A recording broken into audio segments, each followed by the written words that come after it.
तारीख है 28 अप्रैल 2020 और कहना है कि कल यानी 29 अप्रैल को दुनिया ख़त्म हो जाएगी एक उल्का पिंड यानी एक एस्टेरॉइड के गिरने से। तो चलिए इसके बारे में हम पूरा डिटेल से चर्चा करते हैं और एक टॉपिक भी देख लेंगे हम ज्योग्राफी का, उल्का पिंड किसे कहते हैं। देखिए, सोलर सिस्टम में वर्तमान समय में 8 ग्रह हैं। अभी हमारा मेन टॉपिक है उल्का पिंड को समझना, यानी एस्टेरॉइड और मेटेओरॉइड इस सब के बारे में। तो हम अभी ग्रहों पर फोकस नहीं करेंगे। सूर्य के पास जो सबसे करीब ग्रह है वो उसका नाम है बुध, ये मरकरी को हम लोग हिंदी में बुध कहते हैं, उसका शुक्र यानी मीनस। अब हम मेन टॉपिक पे आते हैं। ये रही हमारी पृथ्वी यानी अर्थ हो गया। पृथ्वी के बाद है आपका मंगल और मंगल के बाद बृहस्पति। मंगल और बृहस्पति के ऑर्बिट यानी कक्षा के बीच इन दोनों ग्रहों के टुकड़े इनके बीच आपस में घूमते रहते हैं। ये बहुत लाखों की संख्या में ये टुकड़े, बड़े बड़े टुकड़े हैं ये। तो ये आप घूमते रहते हैं, इन्हें हम एस्टेरॉइड या क्षुद्र ग्रह कहते हैं। एस्टेरॉइड बेल्ट कहिए या क्षुद्र ग्रह कहिए, ये इन्हीं के बीच में घूमते रहते हैं। ये अगर ये एक ही बार धड़ाक से पृथ्वी पे, तो केवल पृथ्वी पे मरेगा कौन? हम ही लोग जाएंगे। तो इन ग्रहों, इन क्षुद्र ग्रहों को जो एस्टेरॉइड है, एस्टेरॉइड बेल्ट, उन्हें खींच कर रखता है बृहस्पति यानी जुपिटर। इसीलिए जुपिटर को हम वैक्यूम क्लीनर के नाम से जानते हैं, खींच के रखने के कारण। तो बृहस्पति सबसे बड़ा ग्रह भी है, ये खींच के रखता है। अब हम मेन टॉपिक पे आते हैं। आप एस्टेरॉइड यानी क्षुद्र ग्रह समझ गए, ये यहाँ से देखते चलिए, समझते चलिए, अगर लिखना है तो नोट्स बनाते चलिएगा। आप एस्टेरॉइड यानी क्षुद्र ग्रह समझ गए। देखिए अब ध्यान से, ये एस्टेरॉइड या क्षुद्र ग्रह को मंगल जो है ना, कभी कभी अपनी गुरुत्वाकर्षण शक्ति से लगाकर जो यहाँ पर कमजोर पड़ते हैं, यानी जो बृहस्पति से थोड़ा ज़्यादा दूरी पे हो, उनको खींच लेता है और खींचने के बाद मंगल अपने ऊपर गिरा लेता है। कभी कभी होता क्या है कि इन क्षुद्र ग्रहों को मंगल अपने ग्रेविटी की वजह से खींच लेता है और खींच कर खुद आगे निकल जाता है। खींचने के बाद अपने ऑर्बिट में कहाँ निकल जाता है? आगे निकल जाता है। अब आप बताइए, अब ये जो उल्का, ये जो क्षुद्र ग्रह है, अब ये तो गिरेंगे। ये बकलोलवा खींच के भाग गया मंगल, अब गिरेगा किस पर? पृथ्वी पर। तो इन्हीं को हम क्या कहते हैं? उल्का कहते हैं। ये क्षुद्र ग्रह जब पृथ्वी की ओर चल देते हैं तो इन्हें हम क्या कहते हैं? उल्का कहते हैं। तो अगर आपसे कोई कहे कि उल्का को इंग्लिश में क्या कहते हैं, तो मेटेओर कहते हैं। और ये क्या कहलाते हैं? उल्का। जब यह पृथ्वी पर गिर जाते हैं तो इनका गिरा हुआ टुकड़ा उल्का पिंड कहलाता है, मेटियोर कहलाता है। अभी ये मेटर है, हवा में अगर चल रहा है तो ये क्या है? मेटर। गिर गया तो मेटियोर। हिंदी में कहिए तो अभी हवा में है तो क्या कहेंगे? उल्का। गिर गया तो उल्का पिंड। अब ध्यान दीजिएगा, जब ये उल्का चलता है तो पृथ्वी पर जब ये गिरने जाता है तो पृथ्वी पर तो जान चली जाएगी, किसी के गिर जाएगा धमाक से। इसे तो अब बड़े बड़े साइज के होते हैं। तो पृथ्वी के चारों ओर वायुमंडल है, विभिन्न गैसों का वायुमंडल है। ये वायुमंडल इन उल्का पिंडों पर घर्षण यानी फ्रिक्शन लगाते हैं।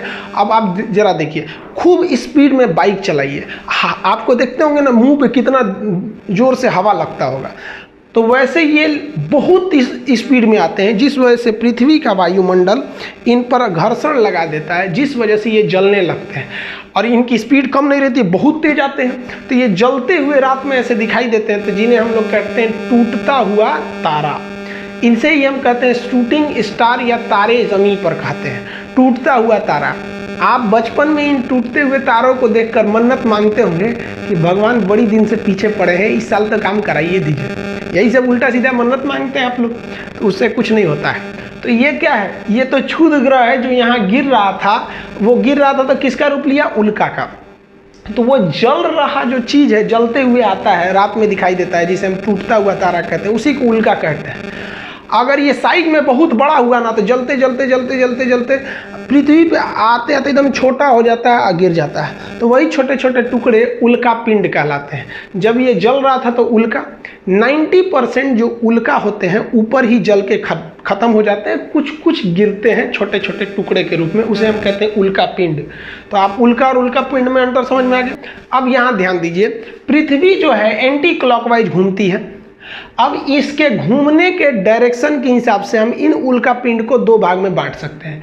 अगर पृथ्वी जिस दिशा में घूम रही है उधर ही जाके ये गिर जाए, देखिए पृथ्वी उधर घूम रही है और ये उधर ही गिरेगा, तो इस कंडीशन में इसकी स्पीड और बढ़ जाती है, 72 किलोमीटर प्रति सेकंड हो जाती है और उसे हम उल्का कहते हैं। जब ये ज़मीन पर गिरता है तो उल्का पिंड बन जाता है, और उल्का पिंड द्वारा ज़मीन पर कुछ ना कुछ गड्ढा बनेगा, और इस गड्ढा को हम कहते हैं क्रेटर। गड्ढा को क्या कहते हैं? क्रेटर। समझ में आ गया? जिधर पृथ्वी घूम रही है उसी दिशा में अगर गिरेगा तो स्पीड बढ़ जाएगा। आप पढ़े होंगे नाव के धारा की दिशा में नाव ले जाएंगे तो स्पीड बढ़ जाती है, तो उसी दिशा में जाएगा तो 72 किलोमीटर प्रति सेकंड की चाल से चलेगा, और वो क्या कहलाएगा? उल्का। गिरेगा तो उल्का पिंड, हम अभी समझा दिए उल्का पिंड। इसके द्वारा बना गड्ढा क्या कहलाएगा? क्रेटर। ऐसा ही गड्ढा महाराष्ट्र के लोनार झील बना दिया है, क्रेटर झील है। महाराष्ट्र के बुल्ढाना जिला में गिरा है जो गड्ढा, वो क्रेटर है, उसमें पानी भर गया तो झील हो गया। ऐसे ही एक उल्का पिंड गिरा अफ्रीका के नेटाल में। दुनिया का सबसे बड़ा उल्का पिंड गिरा एरिजोना प्रांत अमेरिका में। 1 2 3। बहुत सारे भूगोलवेता कहते हैं कि एक बहुत बड़ा उल्का पिंड गिरा था जिसका नाम था इजिप्टा। वही इस पृथ्वी पे गिर गया था जिससे डायनासोर मर गए थे। ये सही बात है, डायनासोर मरे थे। और भूगोलवेताओं का ये भी कहना है कि बहुत विशाल उल्का पिंड गिरने के कारण पृथ्वी के पर एक बहुत विशाल गड्ढा का निर्माण हो गया, और उसी गड्ढे में जब पानी भर गया तो महासागर वगैरह के निर्माण हो गए। समझ में गया? जैसे प्रशांत महासागर, इस सब का उल्का पिंड के। हालांकि इसका कोई वैज्ञानिक साक्ष्य अभी 100% इसकी दावा नहीं करता है। तो ये समझ में आ गया आपको उल्का क्या होता है। ऐसा भी तो हो सकता है कि ये जो उल्का गिर रहा है ये पृथ्वी के विपरीत दिशा में गिर जाए, मतलब इधर आके गिरे, पृथ्वी ऐसे घूम रही है, इधर आके गिर जाए।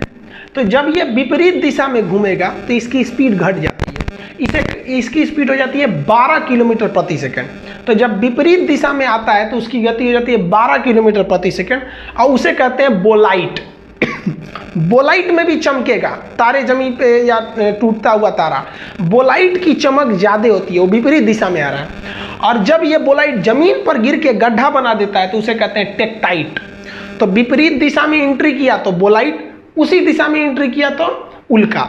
जैसे कोई व्यक्ति इधर से आ रहा है, इधर आ रहा है, एक तमाचा मार दीजिए तो उसकी गति इधर है, इधर एक तमाचा मार दिए तो दोनों की दिशा क्या है? विपरीत है, तो बहुत तगड़ा तमाचा लगेगा। आइए क्या कहलाएगा? बोलाइट। तो देखिए पृथ्वी इधर से आ रही थी, सोच रहा इधर जाके धड़ाम से लड़ गया, तो इससे क्या कहेंगे? बोलाइट। ये चमकीला होता है। अब मान लीजिए कोई व्यक्ति इधर से जा रहा है और इधर जा रहा है, इधर तमाचा मारेंगे तो उसको कम चोट लगेगा क्योंकि दोनों की दिशा सेम है। अब पृथ्वी ऐसे घूम रही है, उधर ही जाके उल्का गिर जाए तो थोड़ा सा कम झटका लगेगा, वो कम चमकीला दिखाई देता है, उसकी स्पीड ज़्यादा होती है।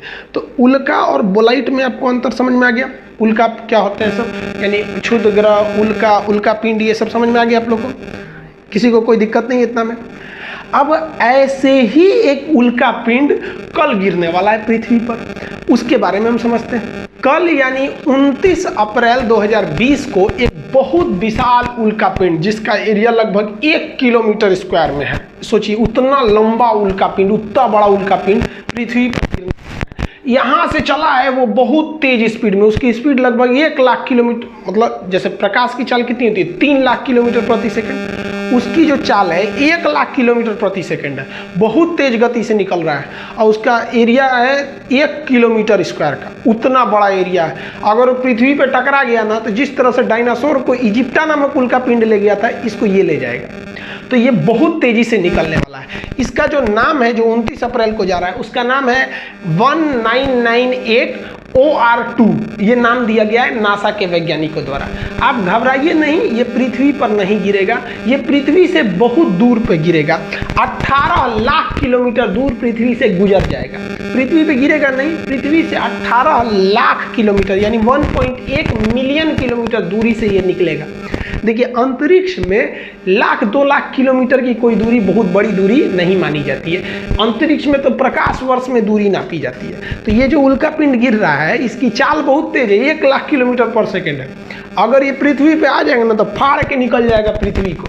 और अगर ये टकरा जाता, अगर मान लीजिए कि इतना बड़ा उल्का पिंड इतनी तेज गति से टकरा जाता तो पृथ्वी पर बहुत तगड़ा भूकंप आता, जगह जगह पर ज्वालामुखी फूट जाते, पृथ्वी के जो सतह पर जो समुद्र है वो समुद्र अपना स्थान बदल लेते, उसमें से पानी से सुनामी आ जाता, बहुत बड़ा प्रलय आ जाता।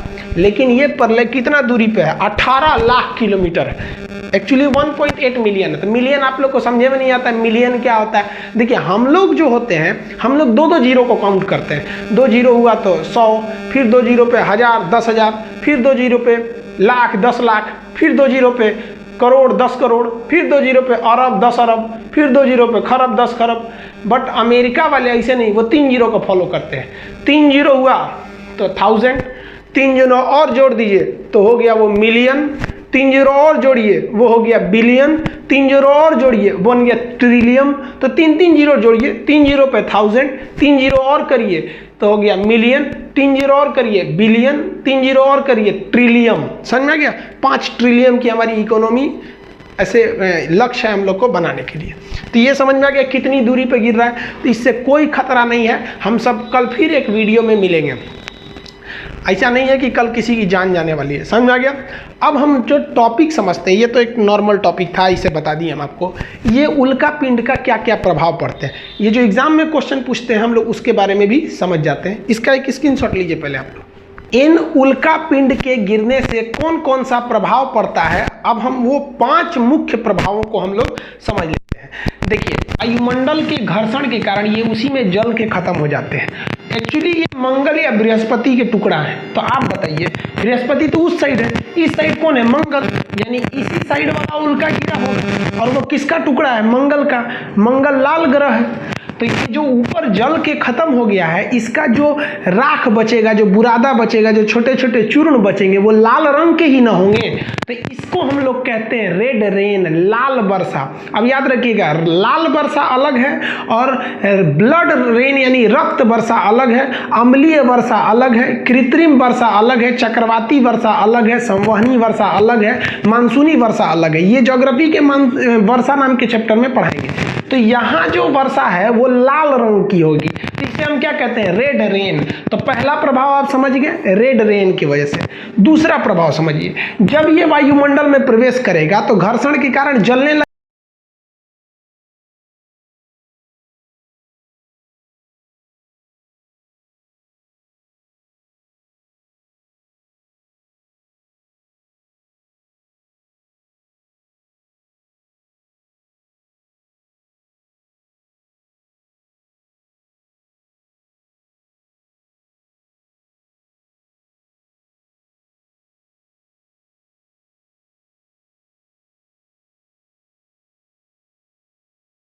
लगेगा, जिस कारण हमें चमकीला दिखता है, जिसे हम टूटता हुआ तारा कहते हैं। तो जब ये वायुमंडल में जलेगा तो वायुमंडल गर्म हो जाएगा और इससे कि ग्लोबल वार्मिंग बढ़ जाएगी। तो कहेगा क्या उल्का पिंड से ग्लोबल वार्मिंग हो सकती है? कंफर्म हो जाएगा ग्लोबल वार्मिंग। पहला ये समझ गए।